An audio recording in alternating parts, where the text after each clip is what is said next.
2.5 years ago, I decided, after watching TikTok, that maybe living in a rural community would be good for me. I could maybe rescue baby squirrels and get a pet coyote, and grow my own food. So here are the top 5 things that I do not like about living in a rural community. Number 1, none of those little animals really want to be rescued and dressed up in cute little outfits. It's not a good idea to name them either because they die very quickly. That's number 1. Number 2, I miss sidewalks. I didn't realize how much I liked sidewalks, but I'm in my 60s and my feet like sidewalks. I don't like dirt. I've always lived at the beach and I like sand, but I'm not a dirt person, and everyone seems to have like dirt everywhere that comes into my house and gets on my white couch. Is that 3? Okay, 4. 4. I love trees, but I'm not sure I really like them right around me where they can drop on my house. And then 5, birds. Birds. I just scrubbed this. That's from birds all over the place. Birds all over my house. Birds. So many birds. She said she missed sidewalks. See, that rural living ain't always cut out to be. Let's look at this next clip. I asked 10 acreage owners one simple question. What's your biggest regret? Different properties, different budgets, different lifestyles, but almost all of them said the same thing. And no, it wasn't snow removal. It wasn't distance from the city. And it wasn't the work. The number 1 regret? Not understanding the land before they bought it. Things like drainage, soil quality, wind exposure, water systems, easements, zoning, what the land could and couldn't actually be used for. They loved the house, but the land came with surprises they didn't see coming. And acreage buyers, they usually fall in love fast before asking the right questions. The good news, most of these regrets are completely avoidable if you know what to look for before you buy. If you're considering acreage life and want my checklist of questions every buyer should ask about the land, DM me land and I'll send it to you. House was 50 degrees. Wife and kid wrapped in a blanket, and my oil tank was empty. If you've never bled your furnace at 10 o'clock at night in the middle of February, you really don't understand Maine. Everybody wants land. Everybody wants a house in the woods, but nobody talks about running out of oil the night before your delivery's scheduled. So now you're freezing outside, dumping cans of diesel in the tank, bleeding the lines and cursing like it's 1974. This is Maine luxury. Check your tank. Dang, my brother, that sounds very traumatic. Speaking of traumatic, this next guy had a lot of traumatic experiences he called rural living. Let's get into it. Did anybody else grow up in a rural area and you thought you had a normal childhood, but turns out it's just a series of traumatic experiences? When I was in 5th grade, my mom had a cow. And I don't mean she got really upset. She purchased a living cow. And my mom grew up on a pig farm in Louisiana, so for her, this was business as usual. The only problem is, we didn't live on a farm. We lived in a neighborhood. So after we bought this cow, all these farmers were pulling up their trailers to haul away their new livestock, and it was just my mom who pulled up her Yukon XL and was like, all right, boys, throw it in the back. So my mom shows up to our house completely unbeknownst to my dad with this cow. And we don't have any place to put it, so we put it in our storage room and we call the vet over and we find out pretty quickly this cow isn't gonna make it. It's blind, it's deaf, and it's pretty sickly. So I get home from 5th grade thinking that I'm gonna just see this cow like I have the last few days, and my mom pulls me aside after all my brothers and sisters and goes, hey, you, big one, I need your help. And flips open a tarp and there's the cow. And she needs help loading it into the back of the truck. Now, the story goes that my mom used a 22 to put this cow down mercifully and easily, but me and my older brother did that thing where we remembered different traumas from our childhood, and we put the puzzle pieces together, and my brother revealed to me a few years ago, my mom used a hammer and in one shot put this cow down like it was nothing. What was my mom trying to do? Send a message to the rest of the cows that we aren't to be trifled with? I honestly wish I would have known about that sooner because I would have had straight A's in high school. I would have been absolutely terrified. Oh, why do I have a 4.0? Because I don't want to cross my mother, the assassin. But I'm crying the entire time because I'm moving this carcass into the back of my mom's Yukon. And I'm thinking, oh, we're going to take this cow to the vet or something. No, my mom drives about 30 minutes out. We don't say a word the entire time. And then we just pull off onto a side road and my mom goes, here it is, get out. And I'm like, what do you mean, here it is? And she goes, this is where we're going to put the body. She makes me help her drag this cow about 50 yards into the woods. You can still see it from the highway. And then we just get in the car and we ride 30 minutes back in silence. The crazy part is that I would tell all of my classmates growing up about that story and they always thought that it was hilarious. It wasn't until I moved out of the country and to an actual city that I told that to people and they were appalled that that kind of stuff happened. So all that to say, if you grew up in a rural area of this country, congratulations. You probably need therapy.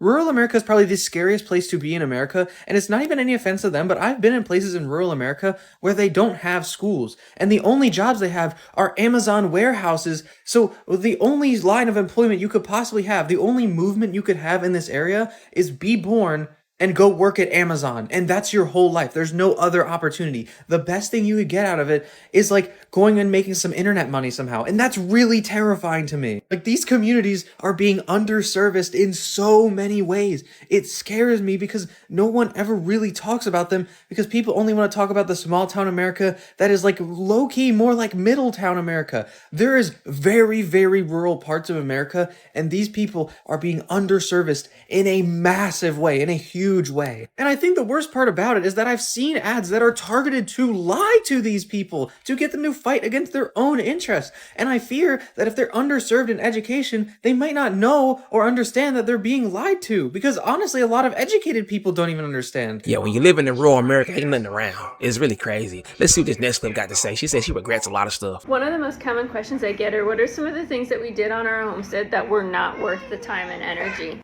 So for reference, we lived on a 10-acre, ultra-frugal, limited electric homestead for about 10 years. And we wanted to be off-grid, and we were almost off-grid. We had a child with medical issues is basically what happened. We really couldn't go off-grid. All of that just to say that some of the things we did are not things that the average American person with a homestead, rural American dream are going to do. Like I've washed laundry, diapers by hand. I don't recommend it. It is not worth the amount of time and energy it takes. It sucks your whole life away. Nobody's got time for any of that nonsense. But some of the more like normal things that we did that now that we don't live on the homestead, I really don't think were worth the time and energy that they took compared to what it costs to just pay somebody to produce it or do it for you. Making all of your own cleaning supplies. No, some of them are okay, but most of them just don't work as well, or they aren't meant for all surfaces. They can damage certain surfaces, they just aren't efficient, or they aren't truly antibacterial. No, saving the money is not worth it if it doesn't work, period. You're just creating more work for yourself.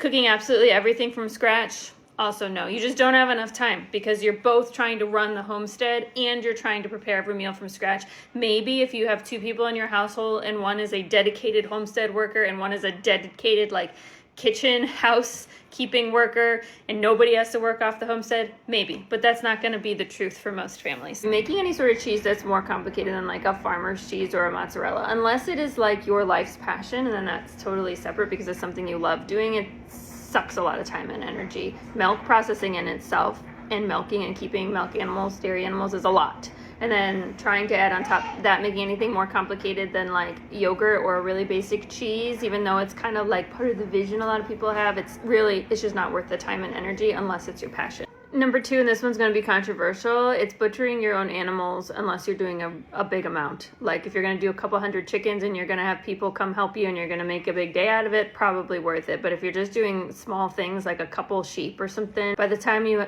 account for the amount of time, the setup that you have to have, especially with large animals to hang and things like that, it does not become cost effective, and it takes your time away from doing other things that absolutely have to be done. Having an ice chest was not worth the time or energy that it took to maintain. I needed the ice block switched out multiple times a day. It was not efficient. I had problems with molds, growth, and stuff because it's always damp in there. It was kind of a nightmare, but we did it for several years. I don't recommend unless you're living somewhere where there's absolutely no option to have a regular refrigerator. Last one was using cloth diapers overnight. I was 100% cloth for all causes for quite a while. babies just sleep better in a disposable diaper, in my opinion. You either have to make the cloth diaper so bulky that their butts are huge and they're uncomfortable, or they're not bulky enough, they get wet, it wakes them up, and then you're changing them multiple times a night. So using cloth diapers 24/7 was not worth it to me. We used them during the day, disposable at night, because if you're doing that amount of physical labor that you're doing on a homestead, you 100% need your sleep. And so giving that up in order to be able to sleep through the night sooner with each baby was definitely worth it. Yeah, see what she's saying is crazy. This next clip, she said living in the rural area gave her grandpa cancer. Look at this. When my grandpa died of cancer in his 60s, we believed that it had something to do with fertilizer runoff into the water supply, because we live in a farm town, and 3 other men in the same month that he was diagnosed were diagnosed with prostate cancer, which is the cancer he died of. So we installed a osmosis water filter, and I'm going to show you. So these are tests for nitrite and nitrate, which are the main carcinogens in fertilizer. So this water is the filtered water. So we're going to test that. 1, 2. This is the filtered water. It has nothing in it. And this is the tap water. It's testing positive for illegal levels of nitrite, and it is also testing around a 3 probably for nitrate, which is also a carcinogenic. And part per 3s are cancer causing, but part per 10 causes immediate death to infants, which is why that one's illegal.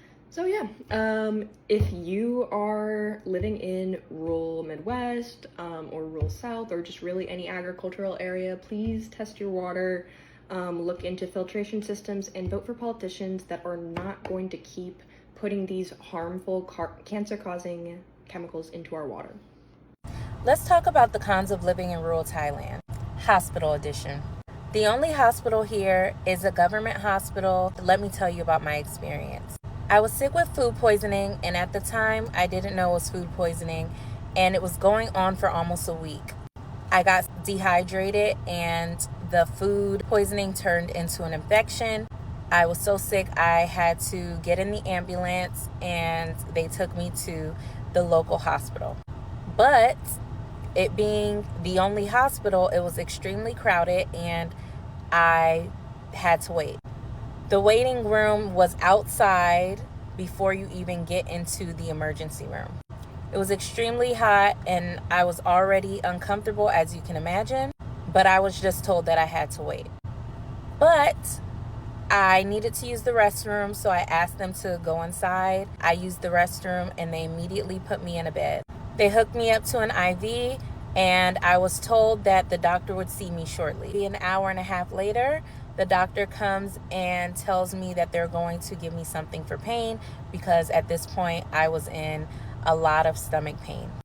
The facility wasn't the type of facility that I'm used to. It was kind of like a waiting area with all the sick people around, and with the type of sickness that I had, it wasn't pretty. I vomited on the floor multiple times because I just couldn't make it to the bathroom. The understaffed and overcrowded hospital couldn't tend to me to clean this up in what I felt like was a long time. Next thing I know, the doctor comes to see me and tells me, you will have to stay overnight, but there's no more private beds available. I was too sick to argue with him. I just asked for something for pain and to help me stop vomiting and diarrhea. So they take me upstairs, and when I get upstairs, I would think they would have at least air condition and, curtains. No. If you've ever seen a disaster movie where, they have all these sick and injured people and the beds are lined up next to each other and everybody's just sick next to each other, this is kind of how it was. I'm scared. I don't like it. It's not what I'm used to. And before you come for me, I know I'm in another country, but this is why I'm explaining the downfalls of living in a rural area opposed to living in a more city and established area. I decided then if I stay the night and I'm not helped, I was going to get transported to a international hospital where it's better care that I am more acclimated to. It was really hot. The only thing that they gave us was a fan, and that was it. We had to get our own extension cord because there was no outlet near where our bed was. We had to pretty much get like a pillow, blanket, those things from home. Luckily, my coworker was nice enough to go and get these things for me and bring it back. The next morning, I woke up around 4 a.m. and I asked to see the doctor. By noon, I still had not seen a doctor. They refused to take the IV out so that I could leave the hospital, and then told me that I was refusing treatment if I decided to leave, even though I wasn't being treated or had not seen a doctor. I'm not sure if they only had one doctor for all the sick patients, but I knew that I needed more than just IV, and I needed to get somewhere that could treat me with a little bit more urgency. So they offered me food, which I knew was not a good idea, and so I didn't eat. I just kept hydrated, and of course I kept the IV in. And after 2 o'clock came, I decided to check myself out. Now let's talk about the cost. After staying the night in the hospital and being transported by the ambulance, my stay came up to less than $60 US, including the medicine that they gave me, which I decided I wasn't going to take because I didn't even see a doctor, so they don't know what was really wrong with me. I took my bag of medicines that they prescribed, and I drove myself 2 hours to the nearest international hospital. Shout out to Bangkok International, which, amazing. Once I got there, it was top tier treatment, and I paid for it, okay? It was pretty expensive. I did have to stay 2 more nights, but it was so worth it to make sure that my health was okay. The room that we stayed in was equivalent to a hotel room. It had a little kitchenette area, 2 beds, and a sofa. It had air conditioning as well. And I was cared for and checked on every single hour. It's kind of a con living in rural Thailand and being dependent only on one hospital. There's another government hospital about 30 minutes away, but it has even lower ratings than the hospital nearest to me. These are things that you have to consider when thinking about moving to another country, and especially Thailand. When I had asked multiple times for the doctor, I was kind of greeted with by my coworker who is Thai. This is Thailand, this isn't America, which I'm aware of. But when it comes to my health, I will have to pay that extra money to go somewhere where I am treated with top care, not just American care. When I went to Bangkok Hospital, I was treated with the utmost care that I have ever received in my whole travel and life experiences with going to the hospital. This was like private jet experience compared to commercial airlines. And of course, you get what you pay for. My bill for 2 days ended up being about $400 and something, which in my opinion was worth it. Overall, you should just keep in mind the area that you are moving to and living in when you come to Thailand. Everything is not always as glamorous and perfect as it seems. Yeah, she was living in rural Thailand. Rural Thailand, rural America is really the same thing, man. A lot of the opportunities that you have in the city are not there. You know what I'm saying? You ain't got a lot of the restaurants. If you do got a restaurant, it's probably McDonald's. You got a store, it may be a Walmart, and that's if you halfway rural. Or you might just have like a little mom and pop store that's actually like back in the day. My dad is from a town. They don't even have Walmart. They don't even have a fire station. I don't think they have a police station either. I think their police station is from the next city over. It's so small over there. You die. I feel like if you go out there and die, you just dead. Your family gonna have to search and scour it for you. But it's been Josh from Talk to Him Boy, and I just talked to you, boy. I'm out. Peace.